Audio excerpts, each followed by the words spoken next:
Diba? So, it's a great pleasure to introduce my friend and mentor as well.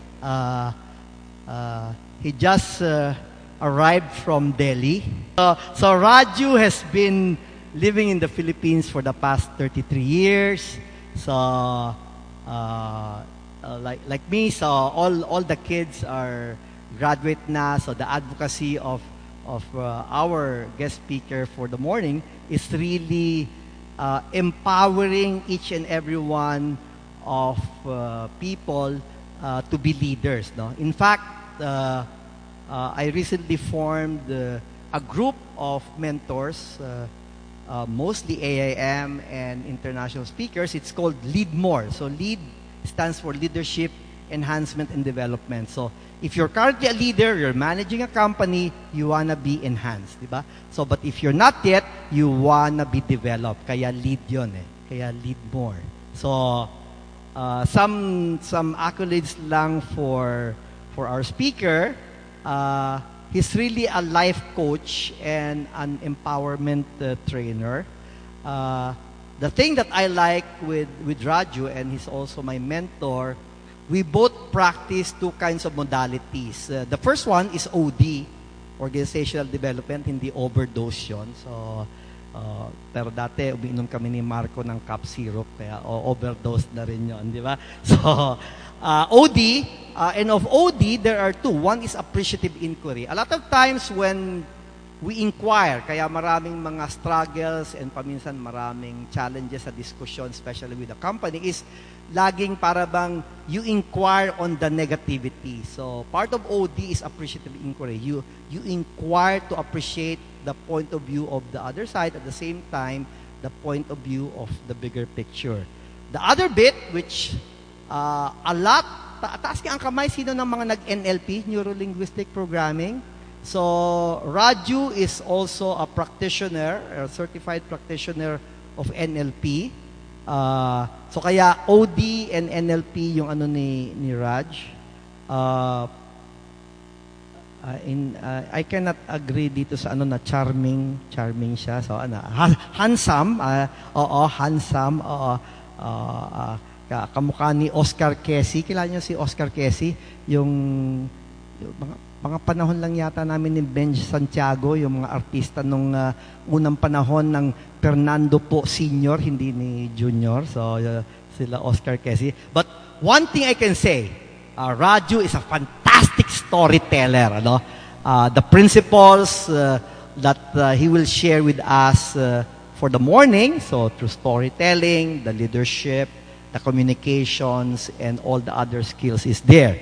So, you've got a very, very good bonus for the morning. He will walk us through the heart of a story. Kaya nga, how you're able to connect, to engage, and influence through storytelling. On a personal note and on a professional note, Raju and I are together as Go Negosyo Angelpreneur. We do a lot of talks, especially for the exporters. He's also part and parcel already of the Truly Rich Entrepreneur Workshop. We're running one this August, 9 and 16 yata. And more importantly, Raju is also a professional partner in my Lead More group. Please welcome Master Raju Mandhyan.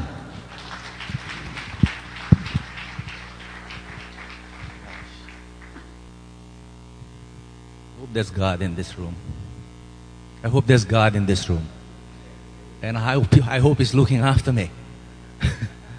Well, let me confess, I am extremely nervous.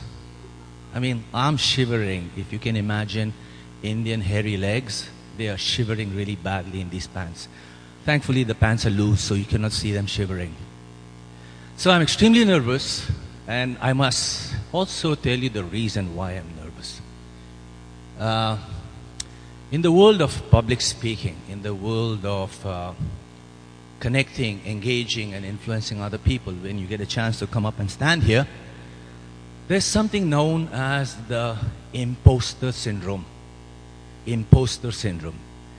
And so, since that time, Brother Bo invited me and I said yes, I have been feeling like an imposter because I don't know you, I don't know this community, I'm not even wealthy.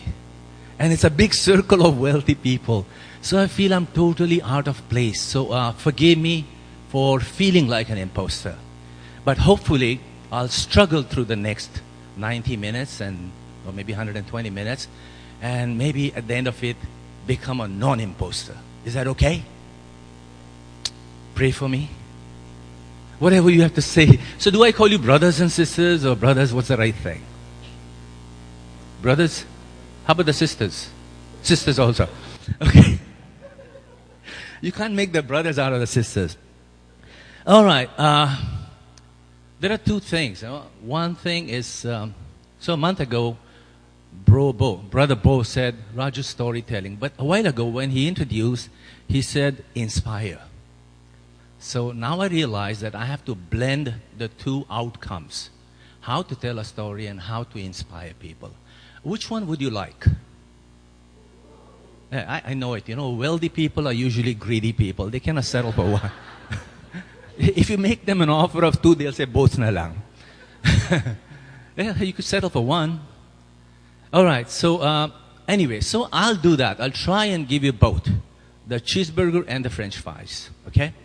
Now, but before I start, I'm a little cold. One thing, I flew in from Delhi. Delhi was hot and cold and dusty, hot and cold and dusty. Then you sit in the plane for 10 hours, then you come to Philippines, and Glenda just left. There was brownout, and there was no internet, and there was nothing in the house. So I've been sick for 5 days, and I'm a little cold. So let's do a little warm-up. Is that okay? Yeah? What kind of warm-up do you want? I have three kinds. One is where everybody laughs. There's another one where everybody becomes a little creative. And there's a third one, which is a combination of the first two. I told you. Sorry. So I picked up a little cough. So here's what I want you to do, and this will warm me up too. I want you to stand up. All right, thank you. It's okay. Settle down. Salamat.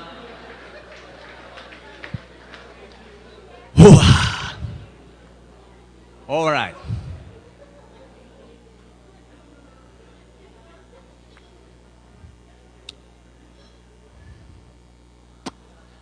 All right, ready? Once upon a time,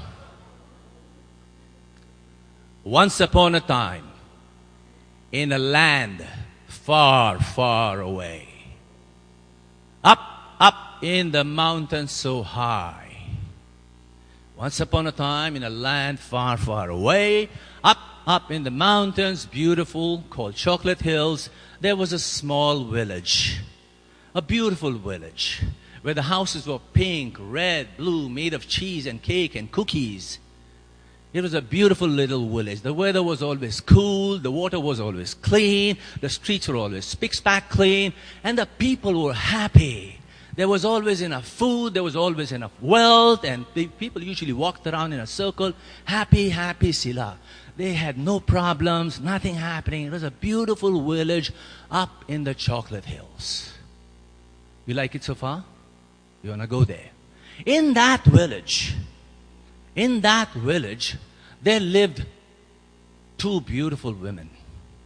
Really tall, elegant, graceful. I mean, you look at them and you would get inspired by just the sight of their beauty. Yeah? They spoke in a voice filled with honey, they moved with melody, and they spoke in rhythm. And the townspeople, the little people of that village, they loved these two beautiful women. They loved these beautiful women to death. Anything the women said, these two girls, it impacted the life of these townsfolk. Just by being who they were, so beautiful and so lovely, they inspired these townspeople so much that they had become the life and soul of these townspeople. But, you know, as it happens, as time passes, as it happens to everyone, these two beauties up in the mountains, in that little village up in the mountains, in a land far, far away, began to age. They began to grow old. Their hair began to turn gray, their skin began to come down a bit, And they couldn't walk so gracefully, they couldn't talk so gracefully. And time passed, and the people of that town began to become less and less inspired by these two beauties. One day, these two beauties sat together. They said, you know, it's not a nice thing that's happening to us. I mean, we were the celebrities of this town. We were the heart and the soul of this town. What has happened? I feel pretty bad about what is happening, you know. We need to do something. We really need to do something. So beauty number one said to beauty number two, she said, you know what? Let's freshen up. Let's put on our Sunday best and let's go down to the town. Yeah, because they lived a little bit up on the Chocolate Hills. Let's go down to town. Let's go down and walk the high street of town, Fort Bonifacio. Let's go down and take a walk in our Sunday best, you know, clean. Let's perm our hair, let's do makeup, do everything that makes us look beautiful, and let's go down upon the high street of town and let's impress the town people one more time. Let's win back their hearts one more time. So they agreed, you know, so they did their freshening up, they did their beautifying things, whatever women do, and then on a nice Sunday morning, they strolled down to High Street in that little town. So as they approached the end of the High Street, one beauty said to another, she said, you know, maybe I should go first. Yeah? Let's not both go. Maybe I should go first and walk down High Street and see if the townspeople are impressed by me, and see if they like me, see if they throw compliments at me, see if they turn around and, you know, kind of bend over backwards to please me. Let's see that. So the second one said, okay, go ahead. Bahala ka sa buhay mo. Yeah, they spoke Tagalog up there. No? So the first beauty, she stepped down and she walked out onto High Street in her best possible way. You know, she walked down and she completed the High Street for about 3 minutes. Hey, but nobody looked.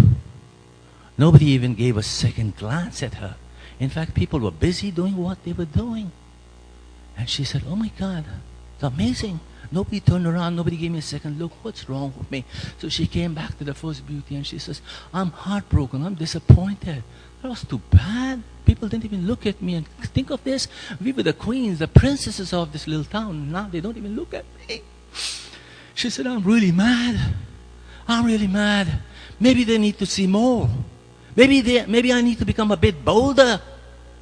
So she removed her whatever she was wearing. Maybe it was not this, but she removed it and threw it on the ground. And then one more time she sashayed down High Street of the little town up in Chocolate Hills.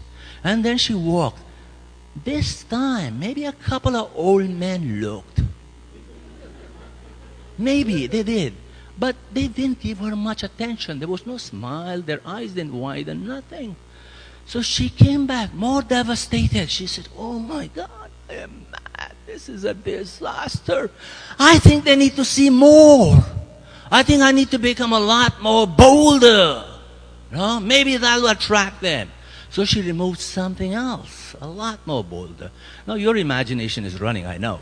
So you hold it right there. It's not getting that bad. So this time, a lot more bolder, still in her heels, she walked down High Street.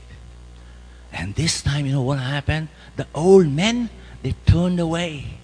Mothers who were walking with their kids on High Street, they covered the eyes of their kids and they said, don't look! The shops closed down, Nike closed down, Starbucks closed down. There were people in their windows, they closed their windows, nothing. Absolute silence on High Street. And so this girl walked all the way up to the end and she comes back. And she said, I'm going to kill myself. I'm going to kill myself. I'm ready to commit suicide, even if it is such a huge sin. The second one said, all right, you step back. Ako muna. Ako na lang. No? So the second one, before she stepped down onto High Street, She put on her stole. She picked up a nice colored scarf from one of the shops.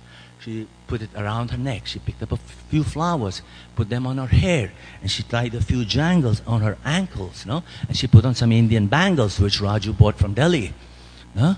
And then she put that, and as she walked, she began to whistle and hum a song. Nice.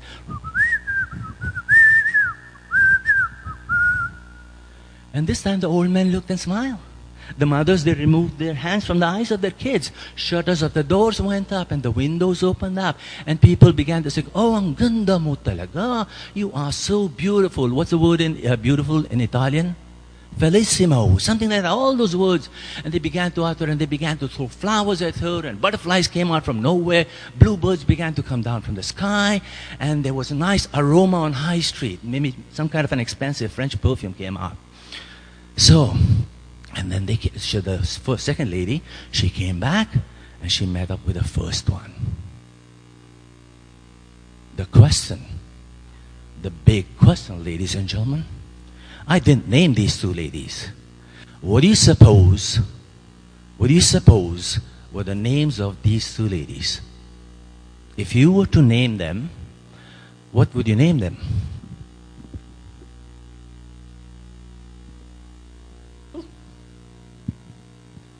Well, circle. Come on, think, talk to each other. This takes a little bit of imagination. If you were to name these two ladies, if I give you the authority to name these two ladies, what would you name them? What would you name them? Sorry? Sorry? Sino? Johnny? Huh? Janet na police. You are mean, man. You are mean. Something nice, come on. What would you name them? Take a shot. Imelda. Man, you know, our culture is so buried in gossip and all these negatives. Come on, something nice, come on. Glenda, the typhoon, okay. Come on. Hansel and Gretel. One was a guy, you know. Well, here's the truth.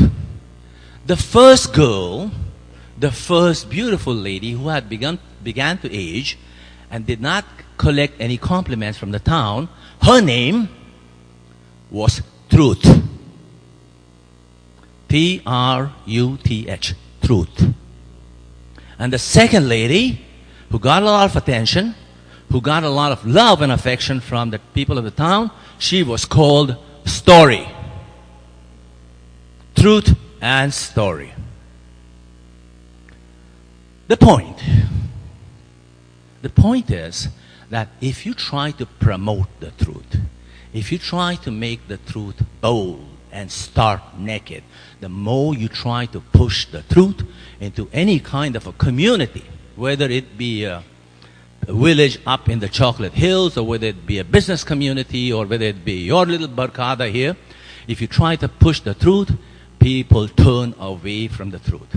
The harder you push it, the more bolder you become with it, the more starker you get with it, the more disappointed people are. They like their truth wrapped in story. In jingles, in bangles, in music, in butterfly, and aroma. Does that make sense to you? Yeah? Say yes. Okay. So, you all agree? You all love stories? Yung mga kwento ni Lola Basyong. I grew up on stories, you know. I grew up on the lap of my grandma, she telling me stories, and my kids grew up on my stories, so I made up stories. Now, the question is, why are stories so much more acceptable, so much more digestible, so much more likable compared to the truth? The truth behind the story is that when we tell stories, people's number one attention levels go up. Did it go up with you? Yeah? Why do attention levels go up? Because it sparks off your imagination. Because every time I tell a story, even though it is not complete data, even though I don't describe the size, the height, the skin color, the hair, or the kind of town people, you begin to put in that data because you are participating in the imagination. Am I right? Did you people imagine any of the favorite beautiful girls of your own when I was talking about these two women? How about you? Yes, you were. Eh? Yeah, I know. I can see that.